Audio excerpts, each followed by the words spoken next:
और सलीम पटेल ने उन सारे अखबार और चैनलों पे जिन लोगों ने दाऊद से उसका कनेक्शन बताया था उन पे डिफेमेशन सूट फाइल किया था।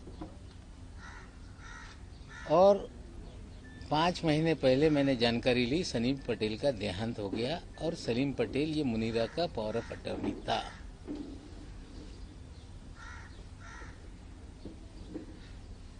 सरदार वली खान के बारे में उन्होंने कहा कि सजा याफ्ता मुजरिम से आपने कोई लेन देन किया है। 2005 में वो कन्विक्टेड नहीं था। जो वॉचमैन वहां पे था उनका लड़का था। 300 मीटर पे 7/12 पे उसने अपना नाम चढ़ा लिया था रेक्टिफिकेशन करने के लिए कोई कागज। वो हमने उनको पैसा दिया था, ये सच्चाई है। लेकिन देवेंद्र जी ने हमें जो लड़ाई में लड़ रहा था या लड़ रहा हूं,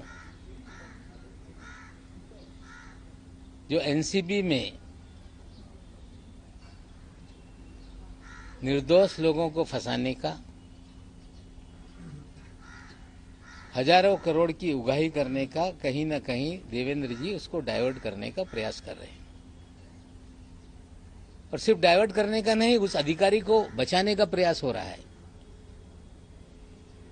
क्योंकि देवेंद्र जी के उस अधिकारी के पुराने संबंध हैं। 2008 में कोई अधिकारी नौकरी पे आता है और 14 साल से मुंबई शहर छोड़ता नहीं, इसके पीछे क्या राज है?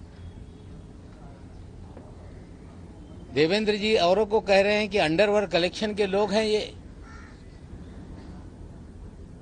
लेकिन देवेंद्र जी हम आपसे पूछना चाहते हैं कि सारे अंडरवर्ल्ड के लोग, जो अंडरवर्ल्ड कनेक्टेड लोग हैं, जो बड़े बड़े क्रिमिनल हैं, आपने मुख्यमंत्री रहते हुए उन्हें सभी लोगों को जो सरकारी कमीशन है, सरकारी बोर्ड है, उसका अध्यक्ष क्यों बनाया?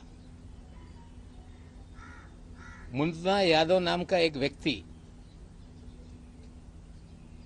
जो नागपुर का कुख्यात गुंडा है, जिसपे हत्या से लेके सभी तरह के मामले दर्ज हैं, जो आपका राजनीतिक सारे भय पैदा करने वाला आपका साथी है, उस मुन्ना यादव को आपने कंस्ट्रक्शन वर्कर बोर्ड का अध्यक्ष बनाया था कि नहीं? क्या आपकी गंगा में मुन्ना यादव नहा के पवित्र हो गया था? आपने हैदर आजम नाम के एक आपके नेता को मौलाना आजाद फाइनेंस कॉरपोरेशन का अध्यक्ष बनाया था कि नहीं? क्या हैदर आजम बांग्लादेश के लोगों को मुंबई में बसाने का काम नहीं करता है? क्या हैदर आजम की दूसरी पत्नी जो बांग्लादेशी है, जिसकी जांच मलाड पुलिस स्टेशन ने शुरू की, 24 परगना पुलिस थाने में कागज भेजे गए, बंगाल पुलिस ने भेजा कि ये जो भी बर्थ सर्टिफिकेट है, जो भी कागजात है, ये फर्जी है। पर मलाड पुलिस स्टेशन जब मुकदमा दर्ज कर रही थी तो मुख्यमंत्री के कार्यालय से फोन करके आपने वो मामला दबाने का काम किया कि नहीं? क्या आपके इशारे पे पूरे महाराष्ट्र में उगाही का काम हो रहा था कि नहीं? मामला मुंबई का हो, बिल्डरों के जमीनों का झगड़ा हो, मामला थाना में जाके कंप्लेंट करके दर्ज करके वसूली की जाती थी कि नहीं?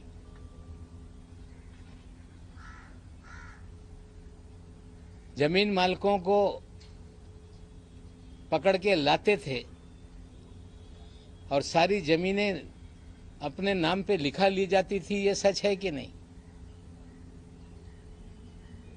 क्या आपके कार्यकाल में विदेश से लोगों को फोन आते थे? कुख्यात गुंडे फोन करते थे और पुलिस वाले मामला सेटल कर देते थे कि नहीं? लेकिन सबसे गंभीर आरोप मैं लगा रहा हूं देवेंद्र जी आप पे कि जब 8 नवंबर 2016 को नोटबंदी हुई, मोदी जी ने कहा कि नोटबंदी इसलिए किया जा रहा है, आतंकवाद खत्म होगा, काला धन खत्म होगा। और एक बात मोदी जी ने कही थी कि बड़े पैमाने पे जाली नोट है, उसे खत्म करने के लिए हम नोटबंदी का काम कर रहे हैं। जब नोटबंदी हो गई, पूरे देश में जाली नोट, चाहे पंजाब हो, 2000 के 500 के जाली नोट पकड़े जाने लगे। मध्य प्रदेश में जाली नोट पकड़े जाने लगे, तमिलनाडु में जाली नोट पकड़े जाने लगे। लेकिन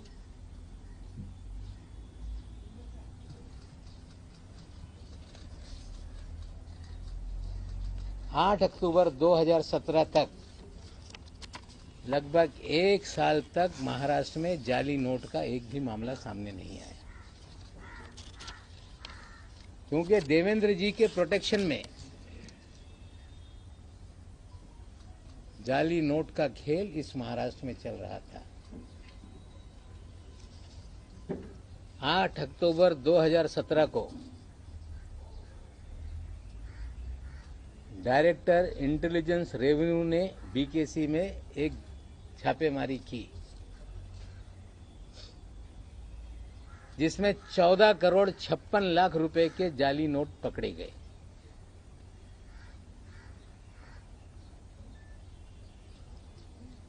और उस मामले को रफा दफा करने के लिए देवेंद्र जी ने उसमें मदद करने का काम किया।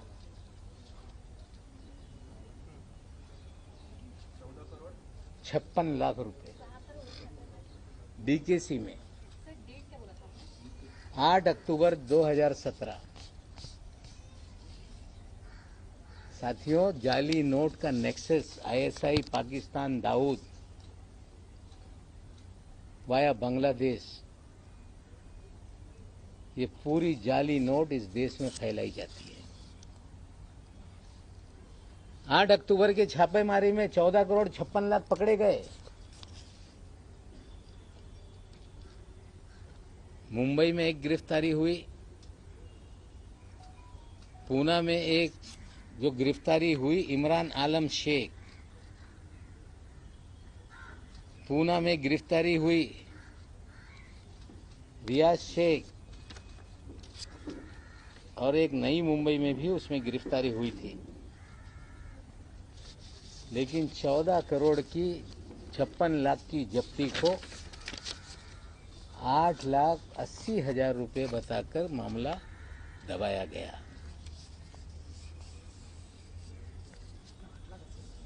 8,80,000 बताकर मामला दबाया गया। पाकिस्तान की जाली नोट भारत में चले,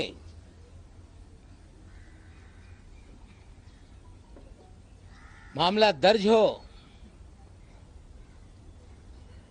और उसमें कुछ दिनों में जमानत हो जाती है।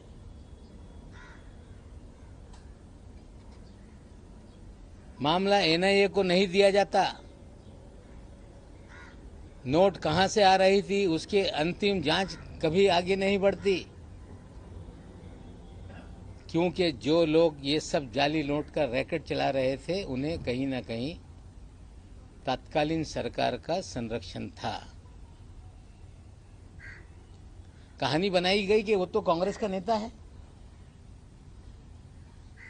इस शहर में कभी भी वो कांग्रेस का नेता नहीं रहा। खेल था कि पकड़ा जाए तो कांग्रेस पे बिल फाड़ दो।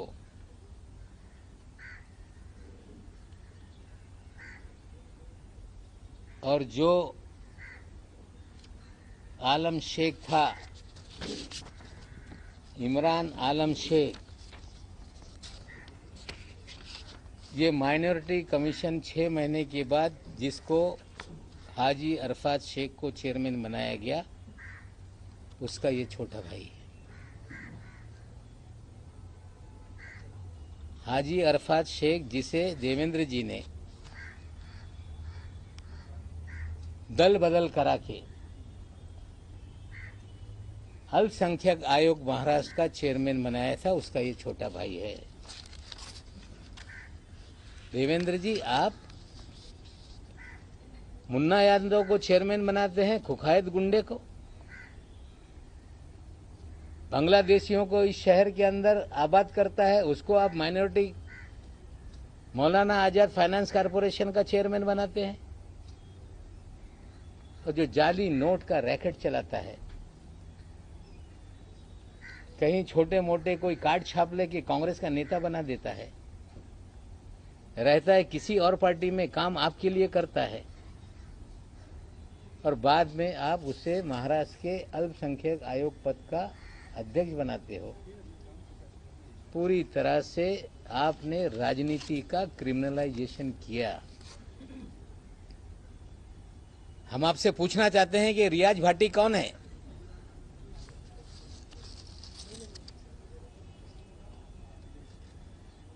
उनतीस अक्टूबर को सहार एयरपोर्ट पे जाली पासपोर्ट के साथ पकड़ा गया, जिसके ऊपर दाऊद इब्राहिम सारे गैंग के लोगों के साथ संबंध की सारी खबरें अखबारों में थी। पूरा शहर जानता था कि रियाज भाटी कौन है। डबल पासपोर्ट के साथ कोई व्यक्ति पकड़ लिया जाए और 2 दिन में छूट जाता है, इसके पीछे क्या खेल था?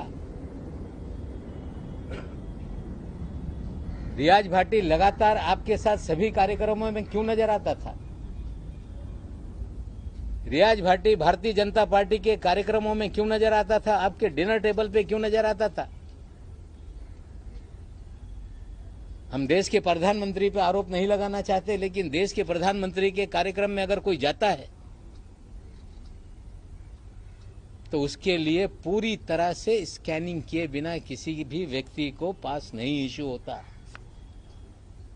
प्रधानमंत्री शहर में आए और रियाज भाटी ने उनके साथ भी तस्वीरें खिंचवाई। क्या ऐसा कारण था बिना स्कूटनी के रियाज भाटी प्रधानमंत्री तक पहुंच गया? देवेंद्र जी, आप मुख्यमंत्री रहते हुए इस महाराष्ट्र में आपने सारे क्रिमिनल लोगों को सरकारी पदों पर बिठाया, जाली नोट का नेक्सस आपने चलवाया, आपने रियाज भाटी के जरिए पूरी उगाही का काम किया, आपने थाना में कमिश्नर बैठा के कंप्लेंट पूरे महाराष्ट्र की करा के उगाही का धंधा करवाया, और विदेश से कुख्यात गुंडे फोन करके सेटलमेंट पुलिस वाले करते थे। और ये सारा खेल आपके आशीर्वाद से महाराष्ट्र में चल रहा था। आज तो इतना बता रहा हूं, आगे और बहुत सारी काली करतूतें देवेंद्र जी के हैं, मैं लोगों के सामने रखूंगा। तो इसमें देवेंद्र जी का अंडरवर्ल्ड से कनेक्शन कैसे है? रियाज भाटी उनके साथ क्यों घूमता है? 2 पासपोर्ट के साथ अगर कोई अंडरवर्ल्ड का आरोपी एयरपोर्ट पे डिटेन हो जाए तो 2 दिन में कैसे छूट जाता है? प्रधानमंत्री के कार्यक्रम में वीआईपी के पास कैसे बन जाते हैं?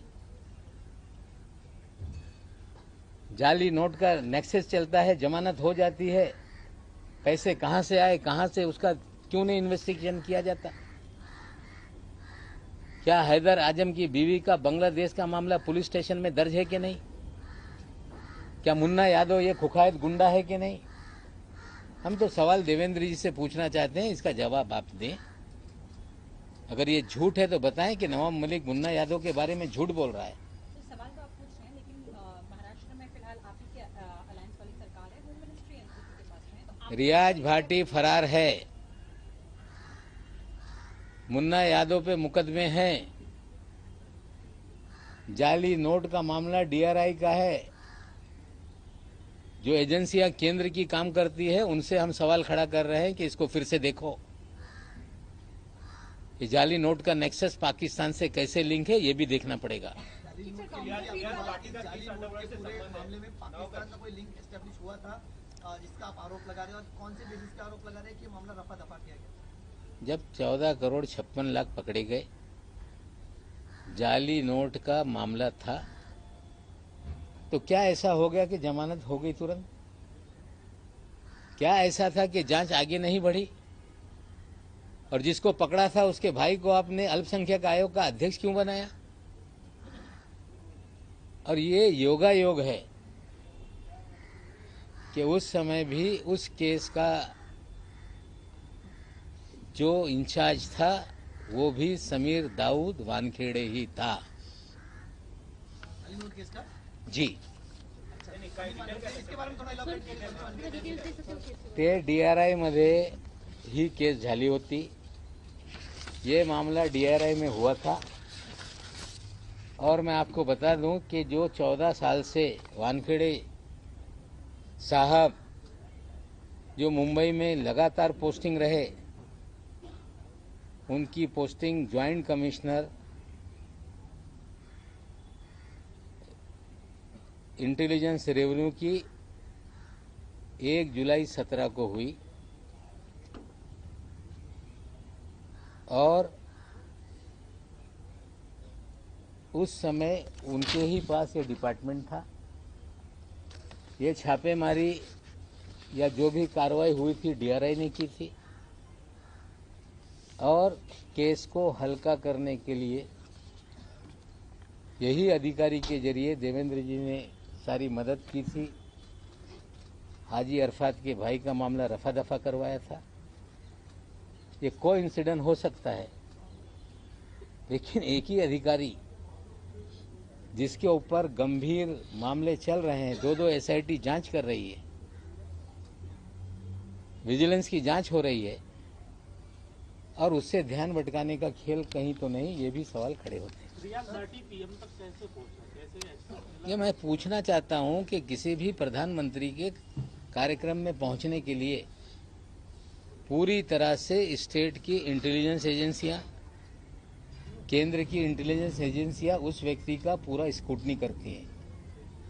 अगर जिसके ऊपर लगातार दाऊद इब्राहिम के संपर्क के मामले रहे हों और वो सीधे प्रधानमंत्री तक पहुंच जाए, तो कहीं ना कहीं उसे किसी न किसी का आशीर्वाद था, जिसके कारण उस कार्यक्रम के भीतर तक वो गया। सर, काउंटरफीट वाला जो केस था, काउंटरफीट दाऊद इब्राहिम का आदमी रियाज भाटी है, आज फरार है। थाना में जितनी उगाही हो रही थी उसका भी वो कहीं ना कहीं एक उगाही के कार्यक्रम का हिस्सा था।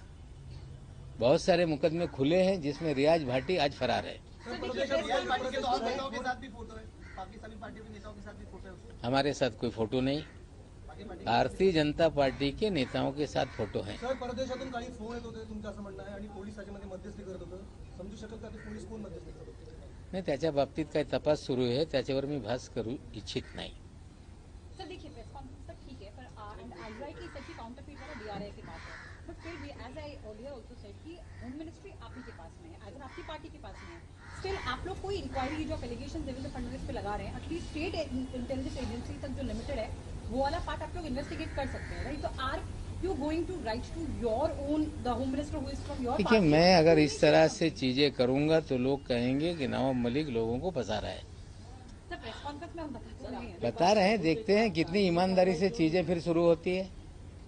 रियाज भाटी को लेके देखते हैं क्या सफाई आती है। सर, रियाज भाटी को पॉलिटिकल लॉबीज बताया जा रहा है और लगभग सारी पार्टियों के नेताओं के साथ उसकी फोटो लाइव सारे ग्रुप में शेयर की जा रही है आपकी स्थिति के पैरेलल। तो नहीं, देखिए ऐसा है, रियाज भाटी किसके साथ तस्वीर उतार रहा है ये सवाल नहीं है। सवाल ये है कि 2 पासपोर्ट के साथ अगर कोई एयरपोर्ट पे क्रिमिनल पकड़ लिया जाए तो 2 दिन में कैसे छूट जाता है। सर, लेकिन आप लोगों का नेक्स्ट सवाल ये है कि प्रधानमंत्री के कार्यक्रम में कैसे एक्सेस मिल जाती है। तस्वीरें किसी की शादी में किसने उतार ली, मैं ये नहीं कहना चाहता। किसी नेता के साथ उसकी तस्वीरें, ये आरोप मेरा नहीं। मेरा आरोप है कि 2 पासपोर्ट, जाली पासपोर्ट के साथ मुंबई एयरपोर्ट पे पकड़ा गया एक कुकैद गुंडा, 2 दिन में जमानत हो गई। अलग से हुई होगी। एक खुखायत गुंडा जिसके ऊपर लगातार आरोप थे, प्रधानमंत्री के कार्यक्रम के भीतर जो वीआईपी का पूरा अरेंजमेंट था उसमें कैसे पहुंचा? पूरी तरह से देवेंद्र जी का संरक्षण उसको था।